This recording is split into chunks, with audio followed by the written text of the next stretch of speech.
এভাবেই গেল মঙ্গলবার কুষ্টিয়ার দৌলতপুর উপজেলার প্রাকপুর ইউনিয়নের মাঠপাড়া গ্রামে কনের বাবা রতন আলী তার মেয়ের বিয়েতে বরকে মেয়ের ওজনের সমপরিমাণ যৌতুকের টাকা দেন দাড়িপাল্লায় মেপে। দাড়িপাল্লার একদিকে ছিল কনে ও অন্যদিকে ছিল সমপরিমাণ 1 টাকা, 2 টাকা ও 5 টাকার মুদ্রা, যার ভিডিও সামাজিক যোগাযোগ মাধ্যমে ছড়িয়ে পড়লে জেলা জুড়ে সৃষ্টি হয় আলোচনা সমালোচনার ঝড়। তবে প্রকাশ্যে টাকা দিয়ে বিয়ের বিষয়টি খুব একটা ভালোভাবে দেখছেন না স্থানীয়রা।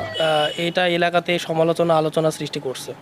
বিয়ের অনুষ্ঠানে বরকে কনের ওজনের সমপরিমাণ টাকা দেওয়া হলেও এটিকে যৌতুক বলতে নারাজ কনের পরিবার। তাদের দাবি, কনের জন্মের সময় তার পরিবার মানত করেছিলেন বলেই বিয়ের সময় কনের ওজনের সমপরিমাণ টাকা দেওয়া হয়েছে বরকে। একদিন স্বপ্নে দেখছি যে আপনার আমি মেয়ের বিয়ে দিতেছি, 1 পাল্লায় টাকা 1 পাল্লায় মাইয়া। তোমরা নিয়ে তো একটা ভিডিও বানাইতে চাইতেছি। আপনার হ্যাঁ বলছি যে এবার বিকালবেলা আমার মাইয়া হয়